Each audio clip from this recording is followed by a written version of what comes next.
All right, back on the conversation on the TYT network. Well, the thing that we're going to discuss right now is what do you do with a problem like Manchin and Sinema, and by the way, other corporate Democrats that are hiding right now.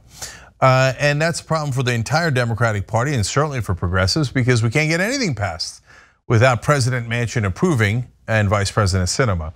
So we're going to bring on Max Burns, national political columnist for the Daily Beast, to talk about different ideas on what we can do to influence them. So, Max, welcome to TYT.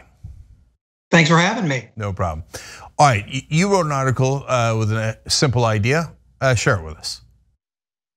Yeah, we've heard quite a bit recently from Joe Manchin and from Kristen Sinema about how bipartisanship is the solution to all of our worries. What we haven't seen, however, is any attempt to actually deliver on those big words. So Senate Democrats can put it plainly to Manchin and Sinema, put up or shut up. If you can't bring along 10 Republicans to pass voting rights, we're prepared to move on without you. So Max, that's so logical that of course it won't happen. So then that leads to the next question, which is, okay, but let's keep it real. Why isn't Biden putting any pressure on him? Or does he think he is? And tea and crumpets is his version of pressure? Well, let's start there and there's more after that. Yeah, and I think we've seen that President Biden really likes to use within the party the honey approach, the carrot approach over the stick. He's had private calls with Sinema, with Manchin. Kristen Sinema was invited to the White House to talk about her opposition to a different bill, the infrastructure bill. Joe Manchin has been very closely courted on all of these issues. And I think it's fair to say that Joe Biden has done more than most presidents would to try and reach out and bring these sort of conservative obstructionist Democrats back into the fold. But they don't seem to be especially interested in passing any kind of legislation. So at this point, unfortunately, you really have to treat them like something that needs more of a direct approach and more of an incentive that comes in the form of mobilizing the Democratic base.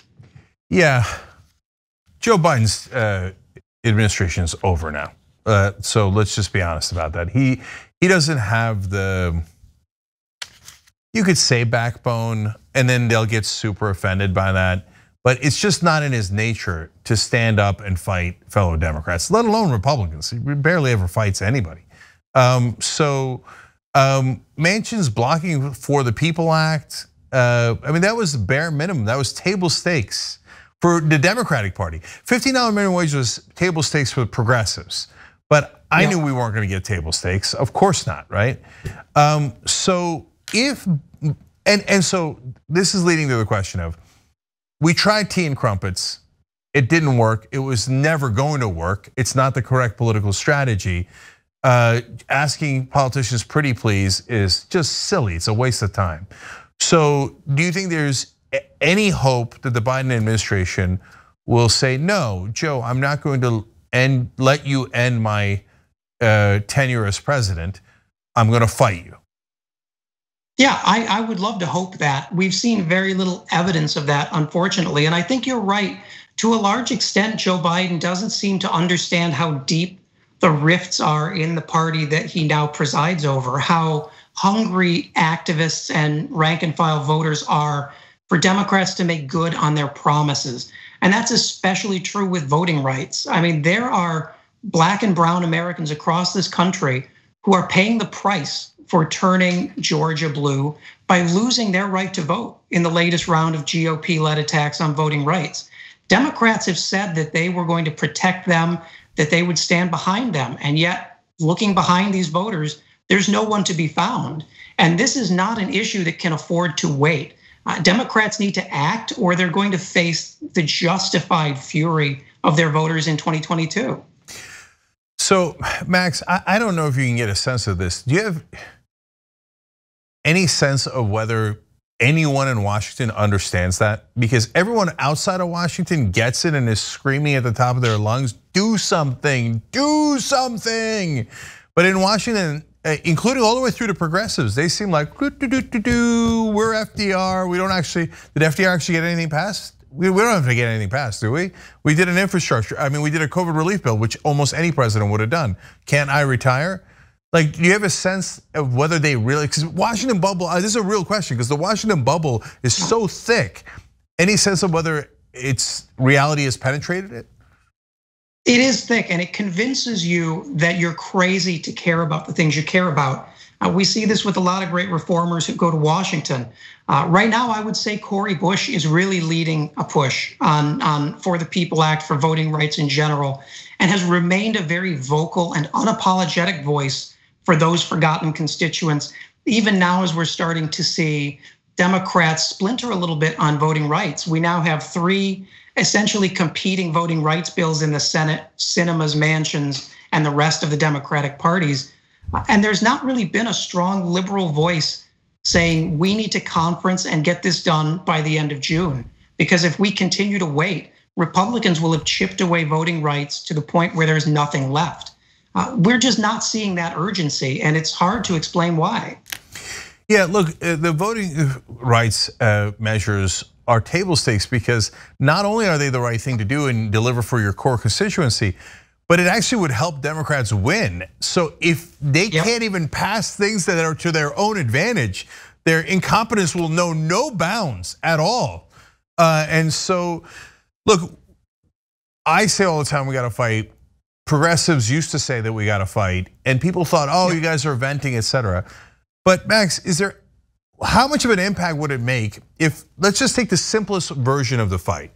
If Joe Biden did a press conference and said, Joe Manchin and Sinema keep telling me that we can get 10 Republican votes for any kind of weak compromise I don't even agree with. But I've yet to see them get more than 1 vote on any bill.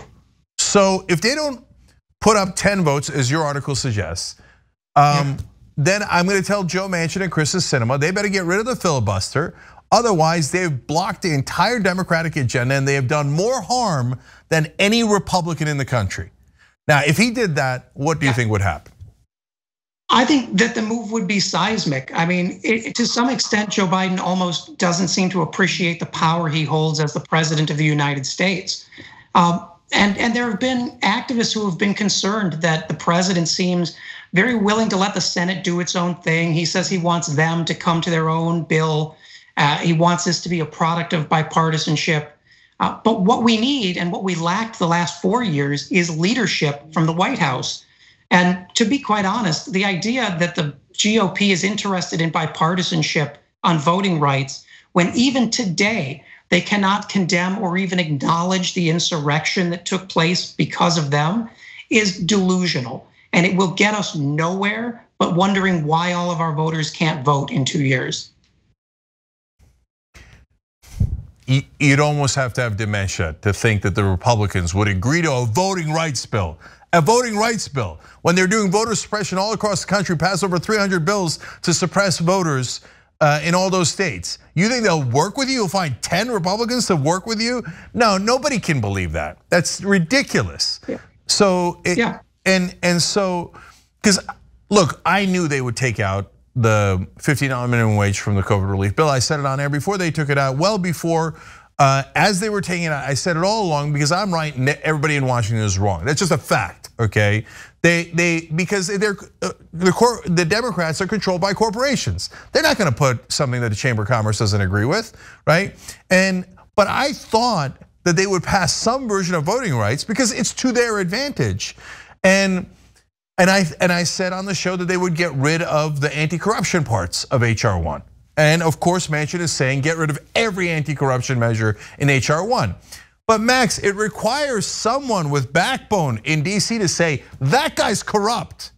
He's taking out the anti-corruption parts of the bill because he's corrupt.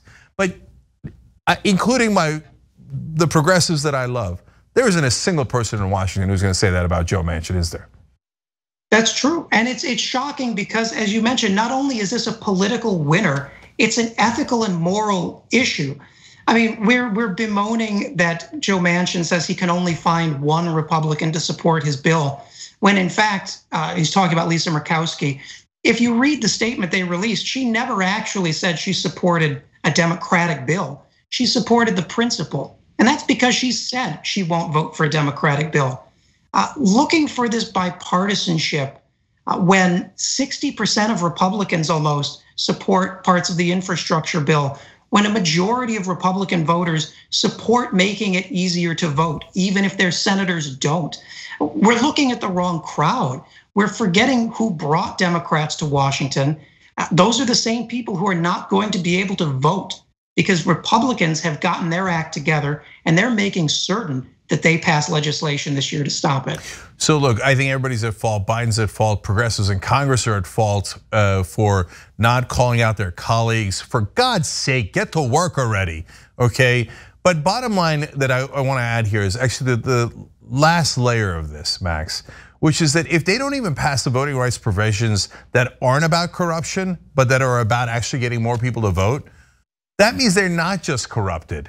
It means they are actually, in fact, incompetent. They're not just paid to lose, they actually suck at this thing. Am I seeing it wrong? Or because that's so much in their self-interest, I can't believe they're not doing it. Yeah, it makes me wish that back in the founding when George Mason had said it should be possible to remove members of government for incompetence, that we'd just gone with it because we may be in a much better position today if we remove these Democrats who can't seem to see the political writing directly in front of them that's being shouted at them every day. And yet we're still trying to please people who only want to dismantle our democracy. We need to start looking at the people who brought us to Washington. All right, we'll have Max's column down below if you're watching this later on YouTube or Facebook. Just hit the link in the description box from the Daily Beast.